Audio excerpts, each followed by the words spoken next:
ማልደን ተነስተን መነሻችንን ከውቢቱ አዲስ አበባ አድርገን መዳረሻችንን ከደቡብ ምዕራብ ኢትዮጵያ ጥግ ለማድረግ ወደድን። አሁን ከመዲናችን አዲስ አበባ ከ700 ኪሎ ሜትር በላይ ርቃ ወደምትገኘው የኦሞና ማጎ ወንዞች በዙሪያዋ ከሚፈሱባት ከቦዲዎች፣ ያንጋቶም፣ አሪ፣ ሀመር፣ ዱሜና ባጫ ጋር ከምትጎራበተው መገኛዋን በደቡብ ኦሞ ሳላማጎ ወረዳ ካደረገችው በአስገራሚ ባህልና ተፈጥሮ ዓለምን አጀብ ካሰኘችው በብዙ ሺዎች የሚቆጠሩ ቱሪስቶች ከሚጎርፉባት ሙርሲ ምድር አድርገናል።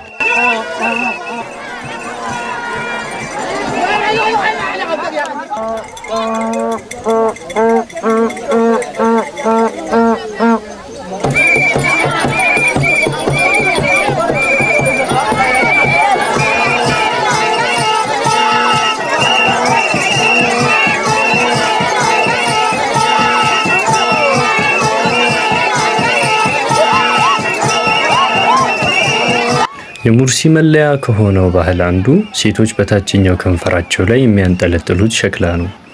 ይሄ ባህል ከሙርሲዎች በተጨማሪ ሱርማዎች ጋርም ይዘወተራል።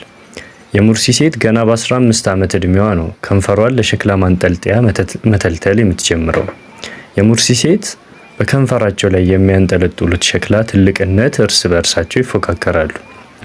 የሸክላው መጠን በጨመረ ቁጥር በዛው ልክ ሴቷ ስታገባ ለቤተሰቦቿ የሚገባው የከብቶች ጥሎች ቁጥርም ስለሚጨምር ትልቅ መጠን ያለው ሸክላ በከንፈሯ ያንጠለጠለች የሙርሲ ሴት ለቤተሰቦቿ የሀብትና የክብር ምንጭ ናት።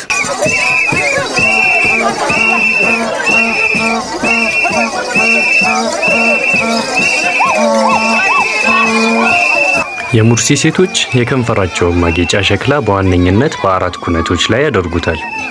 አንደኛ ለወንዶች ምግብ ሲያቀርቡ፣ ሁለተኛ ሰርግ ላይ፣ ሶስተኛ የዶንጋ ግጥሚያ ስርዓት ላይ፣ አራተኛ ደግሞ ጭፈራ ላይ ያደርጉታል። ከዚህ በተረፈ በትዳር ለረጅም ጊዜ የቆየች ሙርሲ የከንፈር ማጌጫ ሸክሏን አልፎ አልፎ ነው የምታደርገው።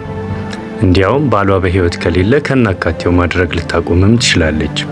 የሙርሲ ወንዶች እንደ አብዛኛው የታችኛው የኦሞ ሸለቆ ነዋሪዎች ሁሉ ገላቸውን በነጭ ቀለም ያስጌጣሉ። ሌላው የሙርሲ ወንዶች መለያ የዶንጋ ፉክክሩ ነው።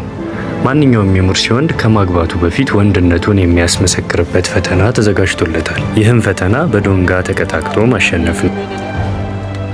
አንድ የሙርሲ ወጣት በዚህ ዱላ ተፎካካሪውን ገጥሞ ሲያሸንፍ ነው ጀግንነቱን አስመስክሮ ሚስት ለማግባት የሚበቃው። የሙርሲ 10,000 ህዝቦች በሙሉ በቀጥታም ሆነ በተዘዋዋሪ ሰዓሊ ናቸው። እንዴት ከተባለ ቢያንስ በየሳምንቱ የራሱንና የሌሎች ገላ ላይ በነጭ ኖራ ቅርጻ ቅርጽ ያቀልማልና አንዱ የአንዱን ጀርባና ፊት በአንክሮ እየተመለከተ ቅቡን ያደንቃል ወይም እንዲህ መሆን ነበረበት እያለ ልማታዊ አስተያየቱን ይሰነዝራል። አይነቱና ስልቱ ይለያይ እንጂ ሙርሲ የሰዓሊዎች ሀገር ነው። የሀገራችን ሰዓሊዎች ስራዎቻቸውን ለተደራሲው የሚያቀርቡት ለተወሰነ ጊዜ በጋለሪ ወይም በሚከራዩት ሆቴል ውስጥ ነው። ለማየት እድል የሚያጋጥመው በዛው መጠን በጣም ውስን ነው። የሙርሲዎች የስዕል ሸራ ግን ሰውነታቸው በመሆኑ ጋለሪ ውስጥ የታጠረ አይደለም። በየሜዳው በየተራራውና በየመንገዱ ይዘውት ይንቀሳቀሳሉ። አላፊ አግዳሚውም ይመለከታቸዋል። ሲፈልግ አብሯቸው ፎቶ ይነሳል። የሙርሲ ሰዓሊ ከከተማው የተማረ ሰዓሊ የሚቀርበት ጉዳይ ፈርምልኝ የሚል ጥያቄ የሚያቀርብ ለት አለመኖሩ ነው። ተንቀሳቃሽ ሸራ መምሰሉን ግን ከተሜዎች በተሞክሮ ሊያጤኗት የምትገባ ጉዳይ ናት። ለሙርሲዎች የቀለም አባታቸው ነጭ ነው። አንዳንዶቹ ነጭ ቀለም ከብትን ከማርባት ጋር ይያያዛል ይላሉ። የስዕሎቹ መሰረት ክብ፣ መስመር፣ ነጥብና ግማሽ ክብ ናቸው። የእነዚህ መገጣጠም፣ መለያየት፣ መደራረብ በአጠቃላይ መወሳሰብ ነው አይን በቀላሉ የማይፈታው አብስትራክት የሚፈጥረው። ዞሮ ዞሮ ቅርጽና ቀለሞቹ ትርጉም ባዘለ መልኩ እንደሚቀመጡ ይገመታል። ምክንያቱም ስዕሎቹ ውስጥ የሂሳብ፣ አስትሮኖሚ፣ የእንስሳት፣ የተፈጥሮና የመሳሰሉት ብልጭታዎች መመልከትም ይቻላል። በእርግጥ ስዕሎቹን ለማወቅ ሰዓሊዎቹን ቀድሞ መረዳት ይጠቅማል። አስተሳሰባቸው፣ ፍልስፍናቸው፣ የኑሮ ዘይቤያቸውና የእምነቶቻቸው ጸጋዎችን እየገለጹ ማንበብ የማንነታቸው መዳረሻ ላይ ያደርሳል። ስዕል የውበታቸው መገለጫ ብቻ ሳይሆን የህልውናቸው ህገ ደንብ ወይም ህገ መንግስት ሆኖ ሊገኝ ይችላል። ይህ ካልሆነ ታዲያ እንዴት አንድ ሀገር ሙሉ ህዝብ ሰዓሊ ሆኖ ይገኛል? ሁሉም ለራሱ ህገ መንግስት ታማኝና ተገዢ ቢሆን እንጂ። በመሆኑም ነው የሚመለከታቸው ክፍሎች ሙርሲን ብርቅዬ የሰው ዘር ወይም ኢንደሚክ ብለው መመዝገብ የሚኖርባቸው። ሙርሲዎች ጨካኝ የሆነ ባህል ተከታይ መሆናቸውን ብዙዎች ይናገራሉ። በተለይም በረጃጅም ዱላ የሚያደርጉት ድብድብ ወይም ዶንጋ ለወንድ ልጆች የጀግንነት ክብር መግለጫ፣ የሚስት ማግኛ ብሎም የመከራ መቁጠሪያ ምዕራፍ ነው። ለዚህ ባህላዊ ውድድር ጎረምሶች ተደራጅተው ይቀለባሉ። ሙገሳና ጭፈራ ያጅባቸዋል። የሙርሲ ወንድ ቢያንስ ከአንድ ወንድ ጋር ይህን ግጥሚያ ማከናወን አለበት። አሸናፊው በሴቶች ተከቦ ወደፊት የሚፈልጋትን ሴት እንዲመርጥ እድል ያገኛል። በዚያው ልክ ተቀልበው እስከ ወዲያኛው ሊያሸልቡ ይችላሉ። የሀዘን ጥላም ዘወትር ጎናቸው ነው። ሙርሲዎች በዶንጋ ለሚሞቱ ወጣቶች ጥብቅና አይቆሙም። መቼም ነጭ ኖራ ልብስ ብቻ በለበሰ ባዶ ገላ በቀላሉ በማይሰበር ዱላ ከመከትከት አንደኛውን የስፔን ቀውስ ሊግ ውስጥ ገብቶ በበሬ መወጋት ሳይሻል አይቀርም። ሽማግሌዎች ዶንጋ ወጣቱ ህብረተሰብ መከራን እንዲችልና ጠላትም እንዳይፈራ ቀጥተኛ ያልሆነ አስተዋጽኦ ይፈጥራል ባይ ናቸው። ይህ ውድድር ህይወት እስከ መቅጠፍ የሚያደርስ ከሆነ ላይቀር ሙርሲንም ሆነ የሀገሪቷን ተጠቃሚ ሊያደርግ የሚችል የላቀ ኢንቨስትመንት ሀሳብ ማመንጨት ይገባል።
ይህ ሁሉ የምትመለከቷቸው ወጣቶች፣ ሴቶች፣ ህፃናት እንዲሁም ደግሞ አዛውንቶች የተገኙት ይህንን አስገራሚ ትዕይንት ለመታደም ነው። በእውነቱ ከዚህ ፊልም ያዩ ዱላ ውርጅብኝ በህይወት ተርፎ መውጣት መታደልም ጭምር ነው። አሁን በቀጥታ ወደ ዶንጋ መጫወቻው ሜዳ እናመራለን። እናም ትዕይንቱን አብረን እንከታተል።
Bangapa?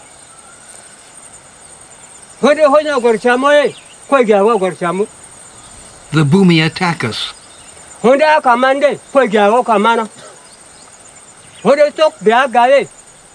They kill here in our valley.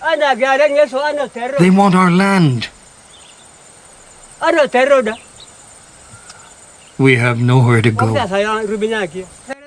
ሙርሲዎች አራት ተጠሪዎች ወይንም ባላባቶች አሏቸው።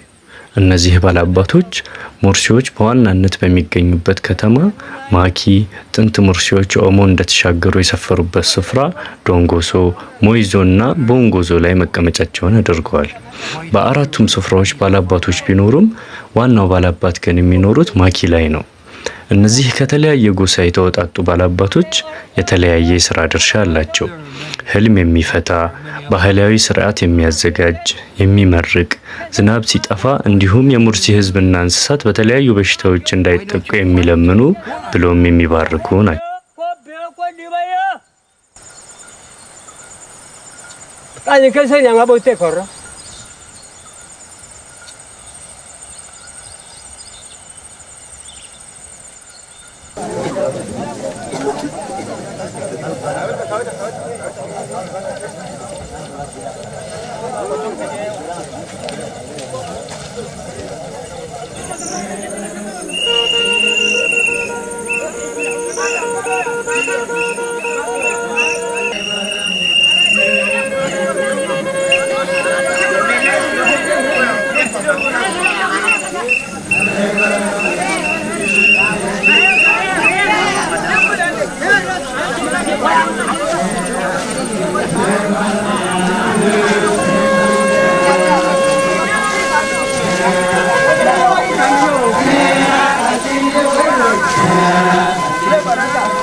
Yeah.